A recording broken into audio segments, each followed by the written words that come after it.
보여지는 큰 변화는 없는데요. 제 마음의 변화가 있었던 것 같아요.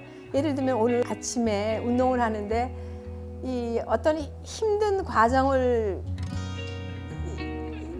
예를 들어서 무게를 든다거나 이런 일이 있을 때 만약에 제가 이 모델을 안 했다면 요 정도로 그냥 가면 되지 않을까라는 생각을 했는데 그걸 넘어가야 되겠다는 생각을 하게 되거든요. 왜 넘어가서 그 다음 거를 또 뭔가 만들어내야 된다는 생각이 드는 거.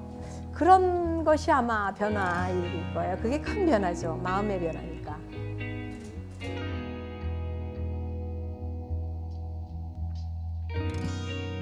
시니어 모델이 뭔지도 몰랐을 때, 제가 나이가 70살이 됐을 때 이제 제가 제 일을 찾아야 되지 않을까. 누군가의 아내, 엄마, 할머니로 이제 충분히 했다. 그리고 제 손주들이 제게서 감정적으로 좀 분리가 될 때, 야, 내가 이렇게 목매이고 기다리는 일은 하지 말아야 되겠다. 하고서는 제가 한번 눈을 돌려봤어요. 그때 시니어 모델이라는 그런 얘기들이 들렸어요. 이건 어떻게 하는 건가 하면서 생각하면서 제가 이렇게 한번 찾아 나섰죠.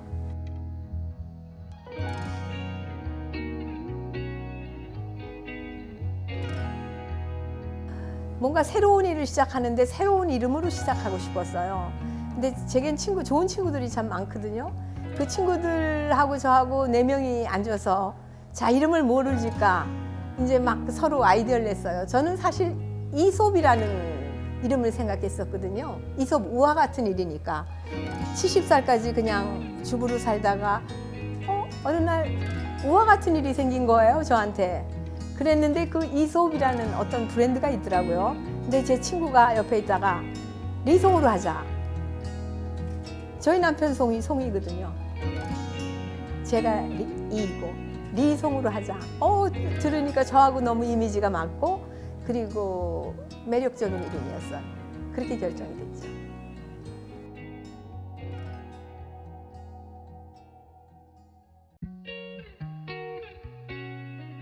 참 재밌게도 저희 가족과 저희 친구와 저희 주변은 당연히 해야 하는 걸 하는구나.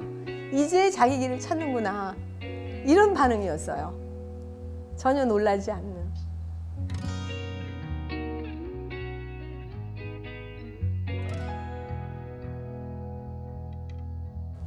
좋았던 점부터 얘기할게요.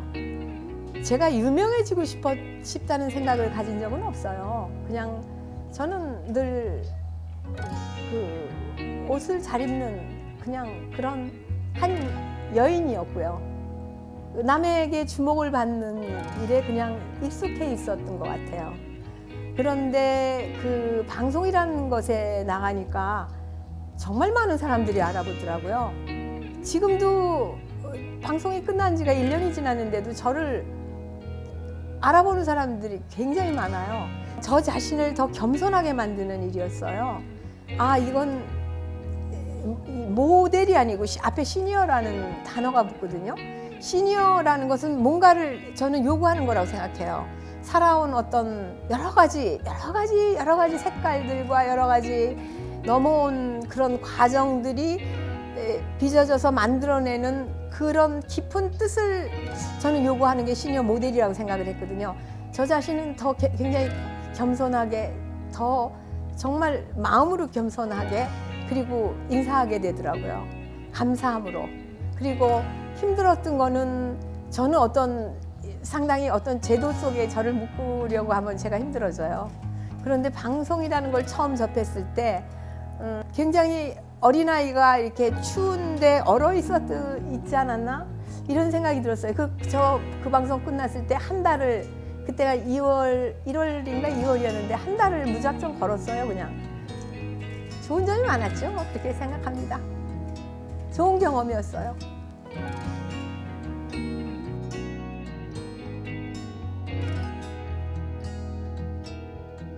저는 옷을 입는 게 굉장히 익숙한 사람이거든요. 그리고 옷을 보면 머리가 이걸 어떻게 매치시켜야 되는가라는 생각들이 계속 떠올라요.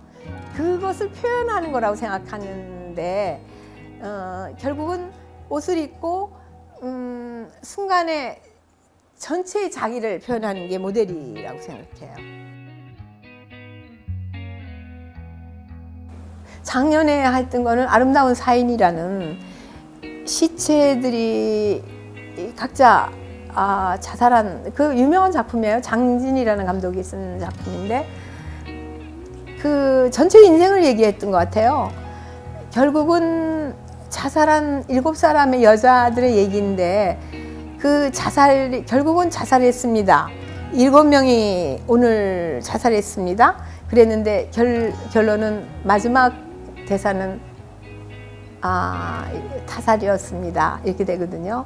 그러니까 그 자살로 몰아간 여러 가지 사회적인 요인 그리고 자기 내면의 것일 수도 있죠.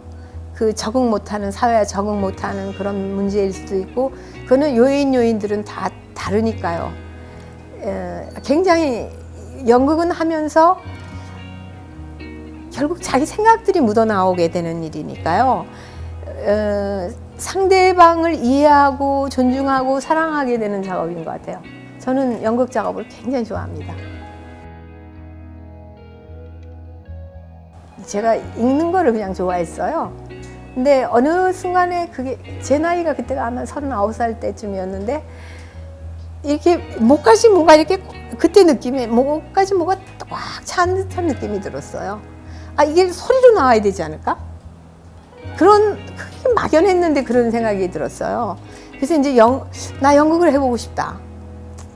그래서 연극을 할 수 있는 데가 어디 있는가를 찾았을 때 여자들만 모인 그런 연극 그 아마추어 단체가 있더라고요. 거기에서 10년을 연극을 했죠. 그때 굉장히 행복했습니다. 연극을 하면서. 기본적인 그냥 바지에 모양 안 낸 와이셔츠 걷어 입는 게 그리고 거기에 잠깐의 어떤 포인트를 주는 거. 제가 생각하는 그 멋은 그런 멋이에요.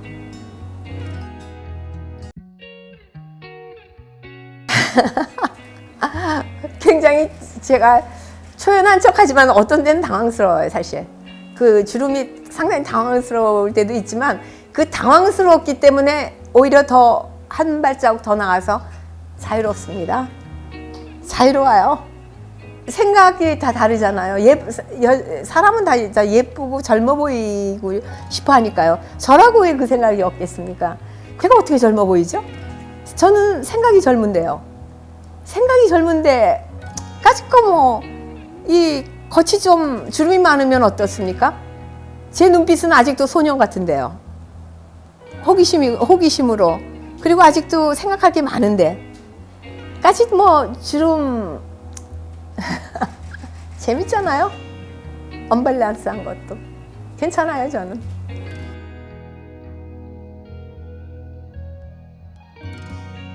5시에 일어나서 여러 가지 이제 제가 챙겨 먹을 거 좀 챙겨 먹고 그리고 6시에 다행히 이제 짐이 가까이 있으니까 내려가서 전 이 허리가 조금 4번, 5번 협착이 좀 있어요.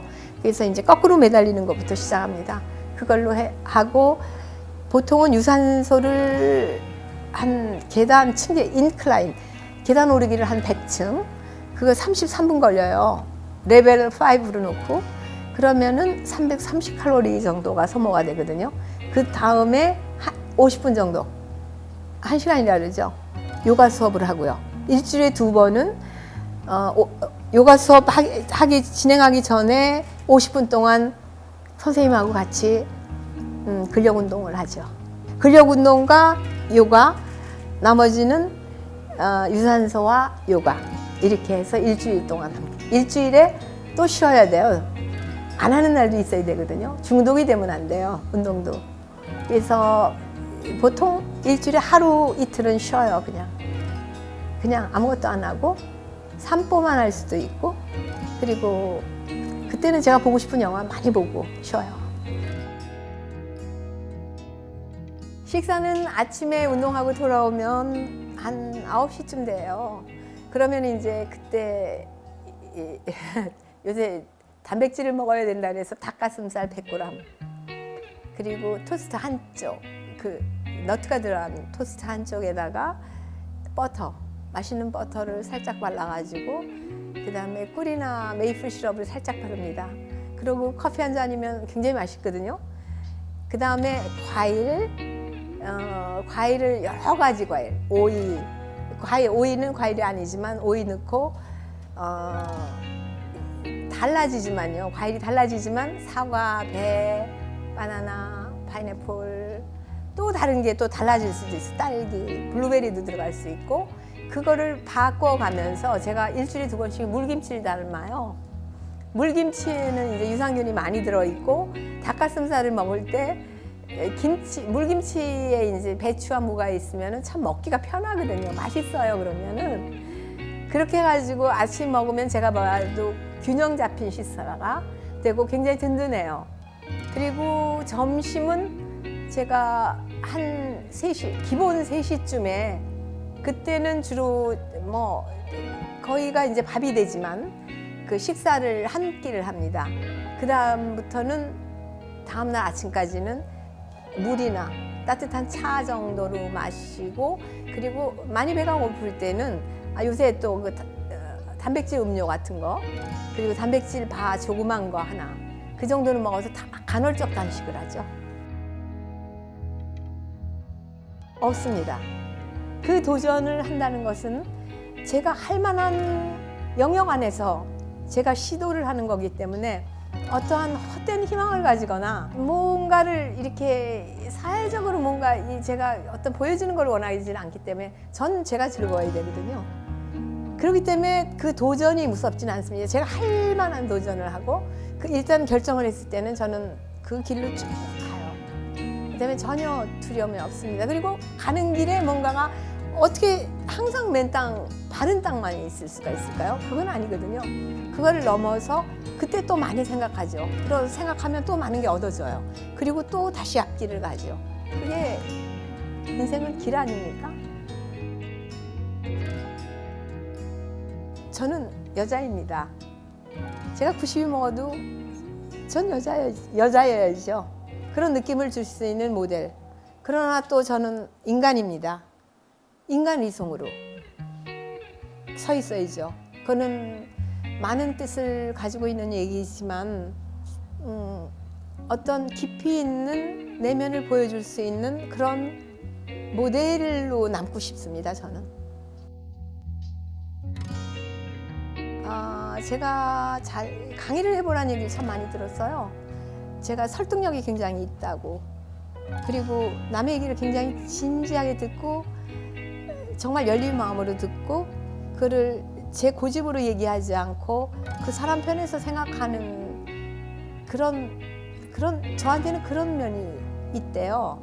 그래서 제 주위에는 사람들이 참 많이 있어요. 얘기하러 오는 사람들. 그 사람들하고 소통하는 게 결국 강의 아닐까요? 커다란 주제를 놓고 하는 것보다도 우리 삶을 같이 얘기해 볼까요? 같이 한번 생각해 볼까요? 이건 어떻게 생각하세요? 이럴 때는 어떻게 하세요? 이런 얘기들.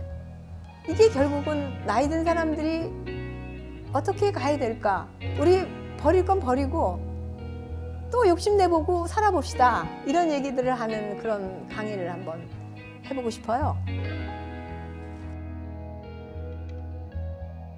평생 입으로 먹는 거는 제 가족들에게 제 손으로 항상 해서 먹었습니다. 우리 가족은. 왜 먹는 거에는 영혼이 담겨 있다고 저는 생각하기 때문에 그거는 다른 사람에게 맡길 수가 없더라고요. 뭘 먹는가, 지금 어떤 종류의 음식을 우리가 먹고 있는가, 어떤 영양소가 갖춰져 있는가를 생각하고 먹어야 돼. 많이 먹고 잘 먹는 게 문제가 아니고 골고루 먹어야 되기 때문에 그건 제 손으로 평생을 했기 때문에 요리를 저희 아이들은 엄마는 잘한다고 생각하고요. 저희 남편은 요술쟁이라고 합니다.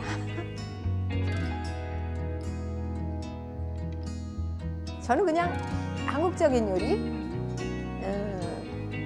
어떤 요리를 많이 했을까요? 그때 달랐으니까.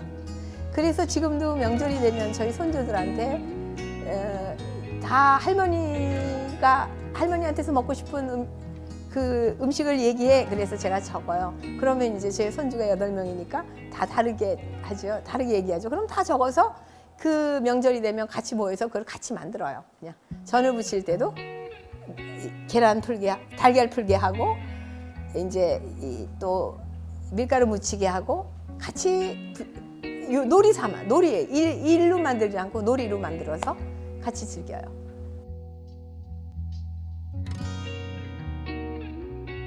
저는 제가 그냥 읽는 게 취미였던 것 같아요. 이 활자를 좋아했던 것 같아요.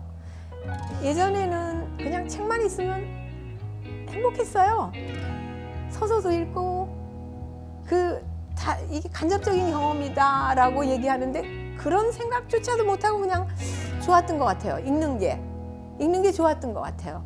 근데 지금은 그때처럼 절대로 못 읽죠. 집중력도 떨어지고 요새는 그래서 듣는 책을 많이 듣고 있는데 예전에는 책 하나를 잡으면 그거를 끝날 때까지 놓치지 않고 빨리빨리 빨리 볼 시간이 있어야 될 텐데 이런 초조함까지 느껴가면서 했는데 지금은 누가 권하는 이런 책들을 사놓고 항상 옆에다 둡니다. 두고서는 시간 나면은 어느 한 페이지 뚝 읽어서 보고 또 보고. 그런데 제가 선택하는 쪽은 많이 인문학 쪽인 것 같아요.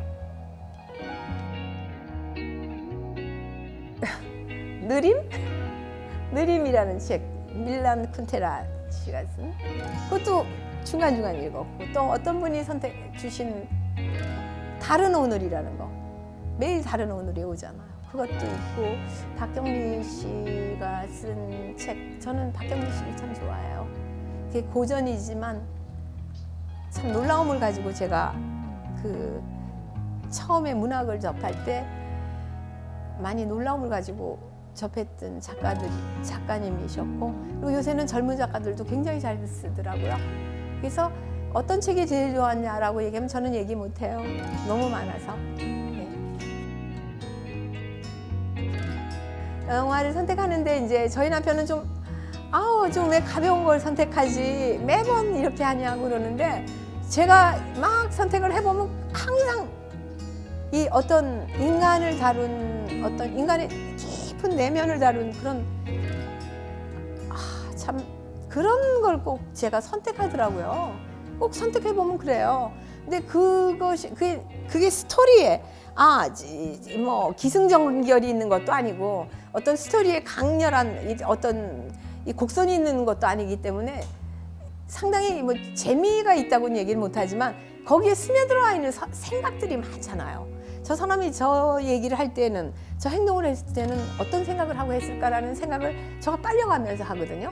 그래서 그런 영화를 주로 선택하게 돼요.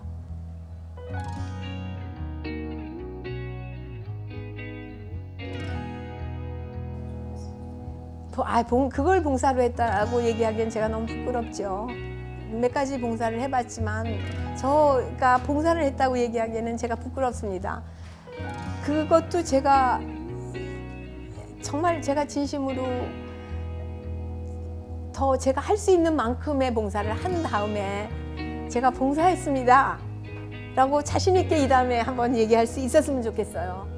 지금은 아직은 제가 봉사했습니다, 저 봉사하고 있어요, 아직 부끄러워요.